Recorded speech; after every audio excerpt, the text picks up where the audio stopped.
At 3 a.m., my neighbor banged on my door and said, "Don't go to your husband's grave tomorrow." What I found out later shocked me. At exactly 3 in the morning, someone banged on my front door so hard the frame shook. I sat up in bed with my heart racing. Before I could put on my slippers, the knocking came again, faster and louder, like a drum in the dark. I turned on the porch light and opened the door a crack. My neighbor, Alice, stood on the step in her robe, hair messy, eyes wide and shiny with fear. "Grace, listen to me," she said, almost whispering and almost crying. "Do not go to your husband's grave tomorrow. Promise me. Please, do not go." The words felt like cold water on my skin. I stared at her. "Alice, why would you say such a thing?" I asked. "Tomorrow is his birthday. I take flowers every year." She grabbed my hands and squeezed hard. "Please, not tomorrow. Something bad will happen if you go." "What do you mean?" I asked. Her lips trembled. She looked over her shoulder, as if someone was watching from the shadows of the street. "I cannot explain now," she said. "Just trust me. Lock your doors and stay inside. Do not go to the grave." Before I could ask more, she backed away and hurried down the path, almost running, her slippers slapping the pavement. I stood there with the porch light humming, listening to the quiet after her footsteps vanished. The street was empty. The night air felt heavy, like the sky itself was holding a secret. That was the peak. That was the moment that cut the night open and poured fear into it. I closed the door, locked it, and leaned my head against the wood. My husband, Peter, had been gone for 3 years. I always brought white lilies to his grave on his birthday. Why would Alice tell me not to go? What could be waiting for me there? I did not sleep again. I made tea and sat at the kitchen table, listening to the old house breathe. The clock ticked. The kettle clicked. Every small sound felt too loud. I tried to think of a reason. Maybe there were wild dogs around the cemetery. Maybe there was a sinkhole by the hill. Maybe Alice had a bad dream and took it too seriously. But the memory of her hands shaking on mine would not leave me. At sunrise, I stepped outside to water the roses. The world looked soft and new, like a curtain had been lifted from it. Birds sang. A boy rode a bicycle past and waved. It felt normal, yet my stomach would not unclench. I wanted to call Alice, but I did not want to seem unkind or nosy. She had looked truly scared. I decided to wait. I would not go to the cemetery that morning. I would buy the flowers and go in the afternoon, when the sun was high and the groundskeeper was working by the gate.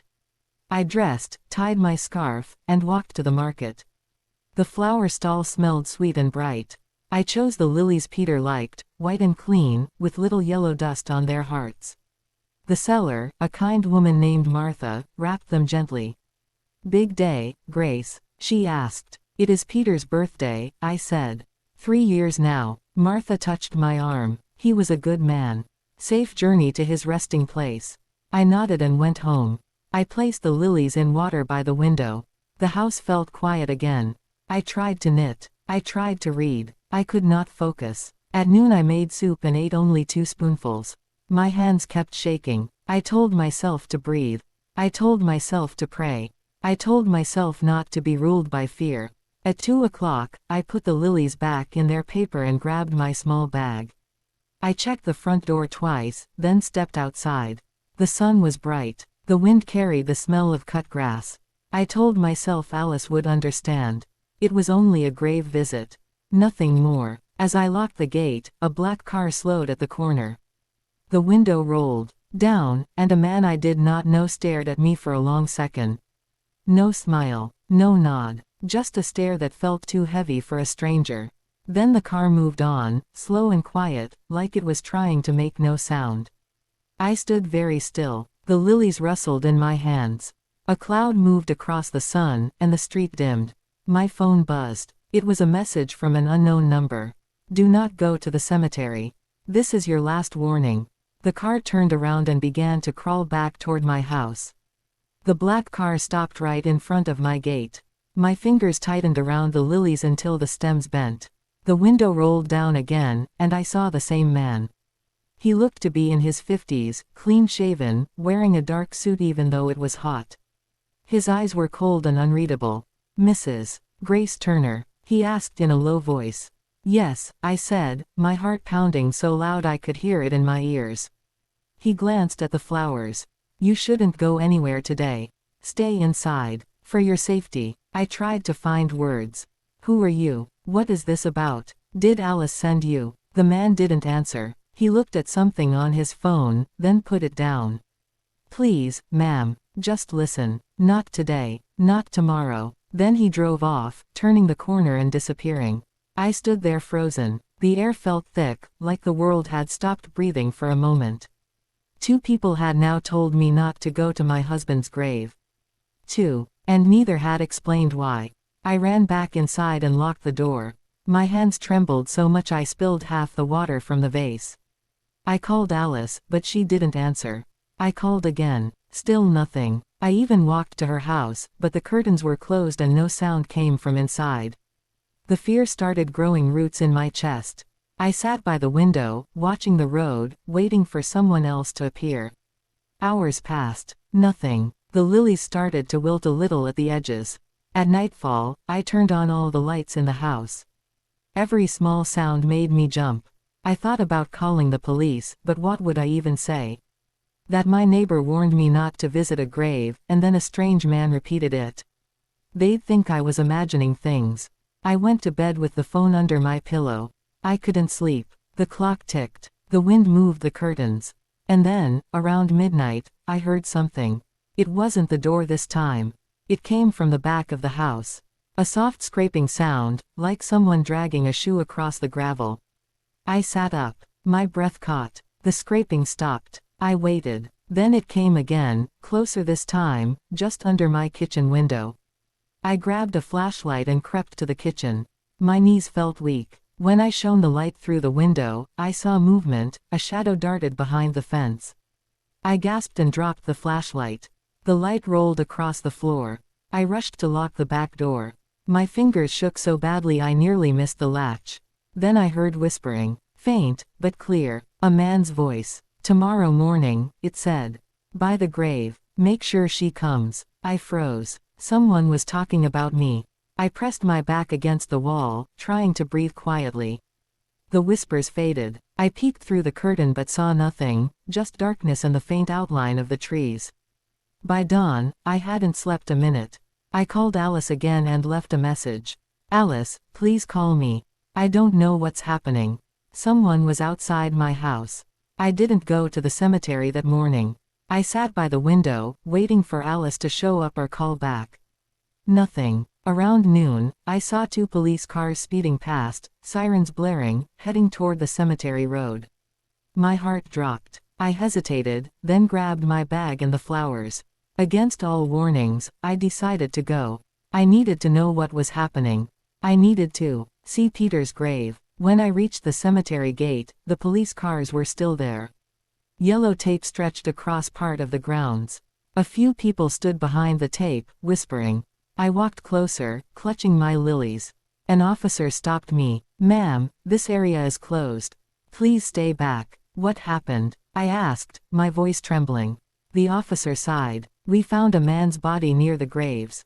We're still identifying him. My blood turned cold. Where? I asked weakly. He pointed toward the hill where Peter's grave was.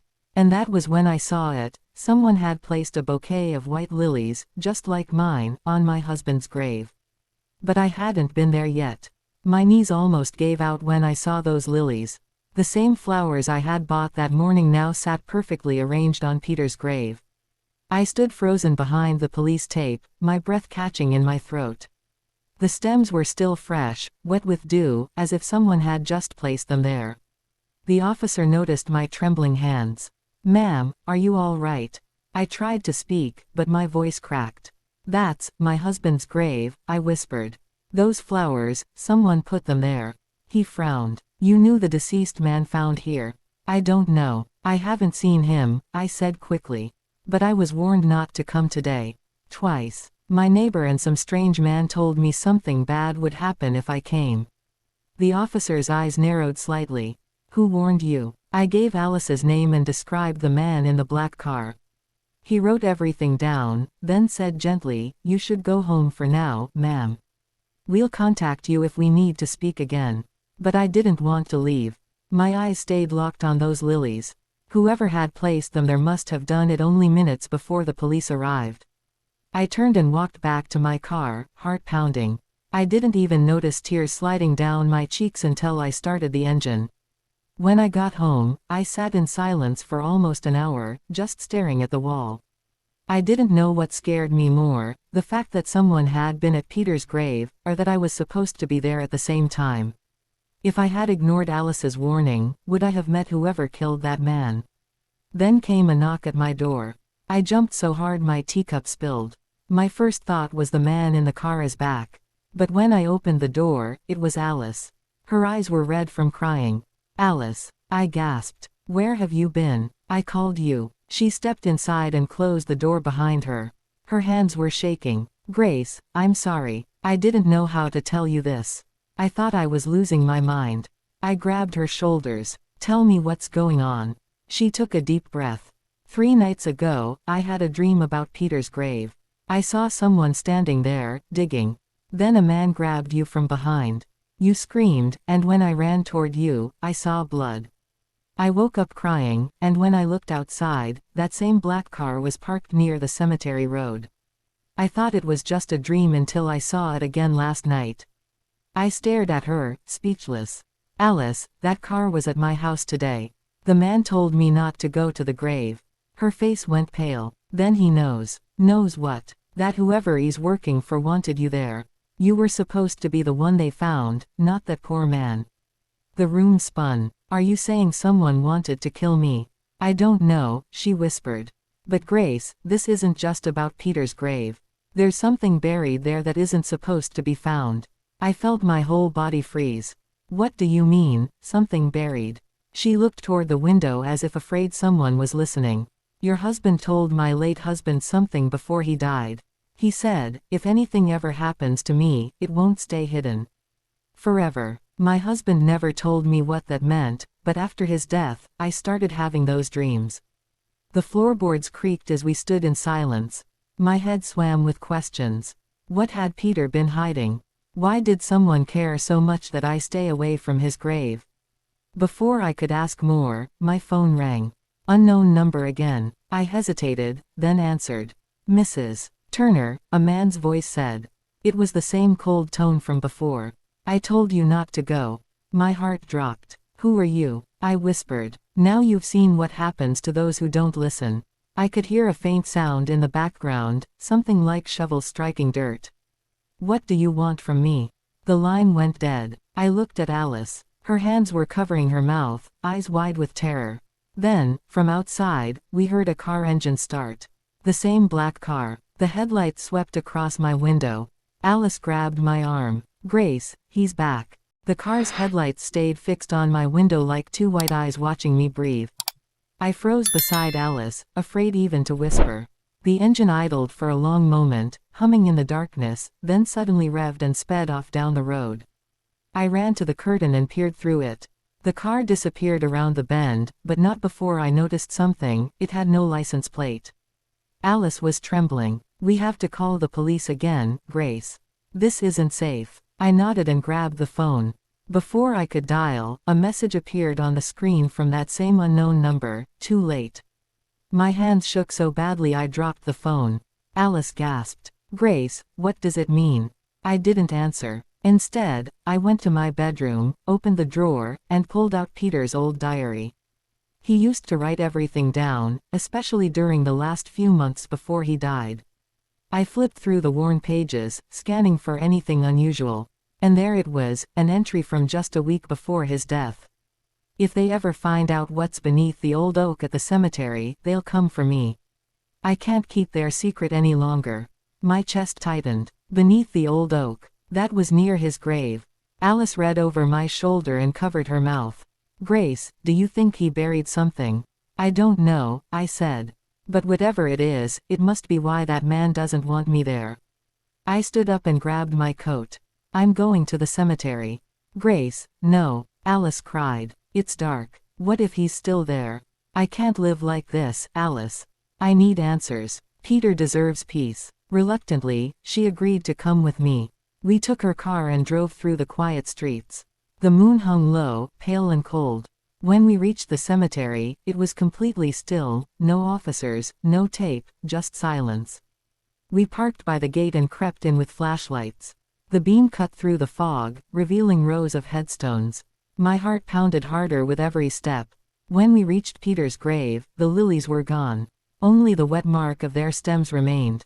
Then we saw it, the old oak tree. Something glinted beneath it, half buried. I knelt down and brushed away the dirt. It was a small metal box, rusted and cold. My fingers trembled as I pulled it free. Alice whispered, "Open it." I did. Inside were old documents, sealed envelopes, and a flash drive. One of the envelopes had Peter's handwriting, "For Grace. Only if I'm gone." I unfolded the letter. "My love, if you're reading this, it means they got to me.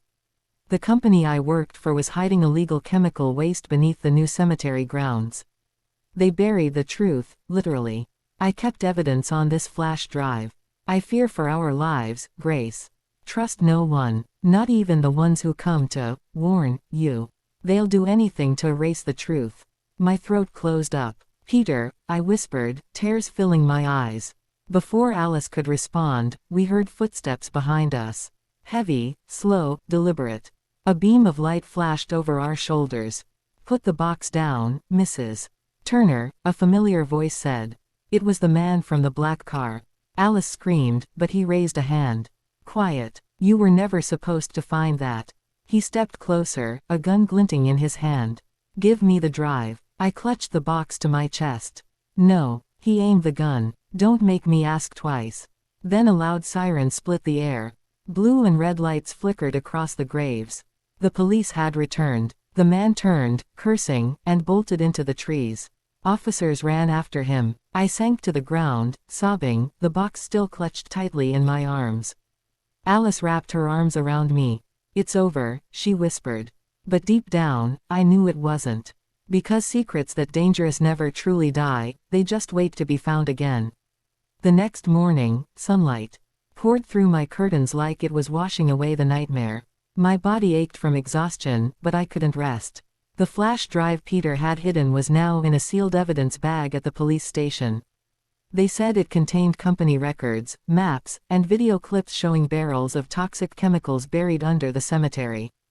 The detectives promised an investigation. They also told me the man in the black car had worked as a private enforcer for one of the executives Peter had tried to expose. He was captured trying to flee the town before sunrise. I sat by the window, watching the world move on like nothing had happened. Children walked to school, dogs barked, and the air smelled of rain. But inside me, something had changed. The fear was gone. In its place was peace and sorrow. Alice came over with tea. She smiled weakly. "The police said your husband saved lives, Grace. That evidence will stop them from poisoning more land." I nodded. "He died protecting the truth." I almost ignored his warning, "And yours too." She reached across the table and held my hand. "Sometimes, we don't need to understand everything right away. We just need to trust the voice that tells us to stay safe." I looked at her, then out the window toward the distant cemetery. "I think Peter found a way to keep talking to me," I said softly. "Through you, through that diary, through everything that happened." Later that afternoon, I visited the cemetery, this time with police permission. The old oak stood tall and silent. Peter's grave looked peaceful again. I placed a new bouquet of lilies and whispered, "You did the right thing, my love. And I finally understand." As I turned to leave, a gentle breeze brushed my cheek, like a hand saying goodbye. I smiled through my tears. The life lesson I carried home that day was simple but powerful. Sometimes the warnings we don't understand are the ones that save our lives. That night, I slept without fear for the first time in weeks. The world outside was quiet, and in my dreams, Peter smiled at me from under that old oak tree, the truth finally set free. If this story gave you chills or made you think twice about strange warnings, don't forget to subscribe, drop a comment about what you'd have done, and like the video to support more grandma stories like this.